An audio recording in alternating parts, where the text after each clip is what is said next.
আমরা তো সবসময় মুরগির পা, গিলা, চামড়া, কলিজা, পাখনা এগুলো একসাথে রান্না করে খেয়ে থাকি। কিন্তু কখনো মুরগির চামড়া আলাদা রান্না করে খেয়েছেন? মুরগির চামড়া আলাদা রান্না করে খাবেন, অনেক, অনেক বেশি মজা। তো আমি মুরগির চামড়া ভুনা করেছিলাম আর সেটাই এখন আপনাদের সাথে শেয়ার করব। তো আমি এখানে নিয়েছি ৩ টা পেঁয়াজ কুচি, দারচিনি, এলাচ, তেজপাতা, লবঙ্গ। তারপরে নিলাম হচ্ছে সরিষার তেল, সরি সরিষার তেল না, সয়াবিন তেল। তো সয়াবিন তেলে আমি এই পেঁয়াজগুলো ভালোভাবে একটু ভাজা, ভাজা করে নিলাম। তারপরে এখানে আমি পরিমাণ মতো আদা রসুনের পেস্ট দিয়ে দিলাম। আদা রসুনের পেস্ট দেওয়ার পরে এখানে আমি দিয়ে দিচ্ছি হচ্ছে জিরার পেস্ট। জিরার পেস্ট দেওয়ার পরে আমি এখন আদা রসুনের পেস্ট আর জিরার পেস্টটাকে ২ মিনিটের মতো ভালো করে একটু ভেজে নিব।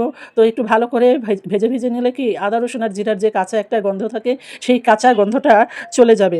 তারপরে আমি এখানে সামান্য একটু পানি দিয়ে দিলাম। তো সামান্য একটু পানি দিয়ে এখানে পরিমাণ মতো হলুদের গুঁড়ো দিলাম। তারপরে আমি দিলাম পরিমাণ মতো মরিচের গুঁড়ো।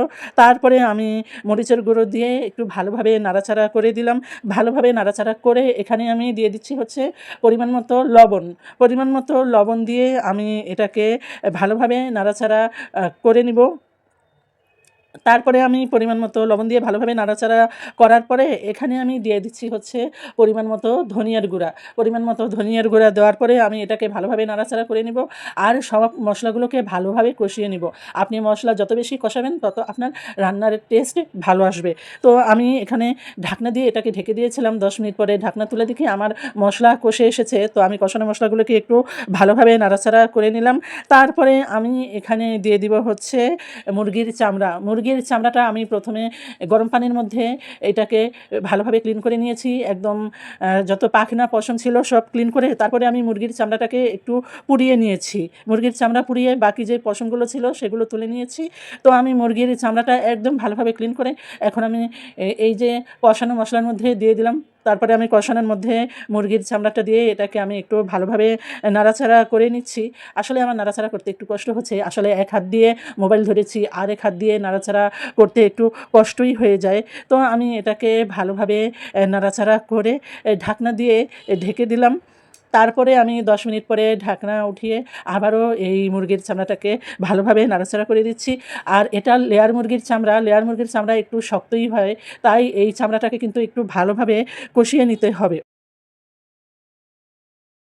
তারপরে এই যে মুরগির চামড়া কষে এসেছে, আমি এই মুরগির চামড়াটাকে কিন্তু খুব ভালোভাবে কষিয়ে নিয়েছি। এটাকে একটু ভালোভাবে নাড়াচাড়া করে দিচ্ছি। এটাকে ভালোভাবে নাড়াচাড়া করার পরে আমি এখানে সামান্য একটু গরম পানি দিয়ে দিব। তো পানির পরিমাণ কিন্তু খুব বেশি দেওয়া যাবে না। কারণ এটা আমি ঝোল করে খাবো না। এটাকে আমি ভুনা, ভুনা করে খাবো। তাই এখানে পানির পরিমাণ সামান্য দিতে হবে। আমি সামান্য একটু গরম পানি দিয়ে দিলাম। যেহেতু এই চামড়াটা একটু শক্ত, শক্ত তাই গরম পানিটা ব্যবহার করেছি। তারপরে এটাকে ঢাকনা দিয়ে ঢেকে দিয়েছিলাম। তো ১০ মিনিট পরে আমি ঢাকনা উঠিয়ে এটাকে আবারও নাড়াচাড়া করে দিচ্ছি। তো আমার কিন্তু রান্না প্রায় হয়ে এসেছে। দেখতেই কত লোভনীয় লাগছে। আর দেখতেই মনে হচ্ছে না যে এটা ভুঁড়ি রান্না। আসলে এটা কিন্তু ভুঁড়ি না। আর এই মুরগির চামড়াটা একটু ভারী হওয়ায় এটাকে ভুঁড়ির মতো লাগে দেখতে। আর খেতেও কিন্তু একদম ভুঁড়ির মতো লাগে। কিন্তু এটা আসলে ভুঁড়ি না, এটা মুরগির চামড়া। তো এই যে আমার মুরগির চামড়া রান্না হয়ে গিয়েছে আর মুরগির চামড়া রান্নার ফাইনাল লুক দেখেন।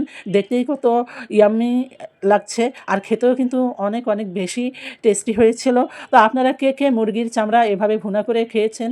আর মুরগির চামড়া খেতে কেমন লাগে, মানে মুরগির চামড়ার ভুনা খেতে কেমন লাগে অবশ্যই আমাকে কমেন্ট করে জানিয়ে দিবেন। যারা ফেসবুক থেকে দেখছেন তারা আমার পেজটাকে ফলো করে দিবেন।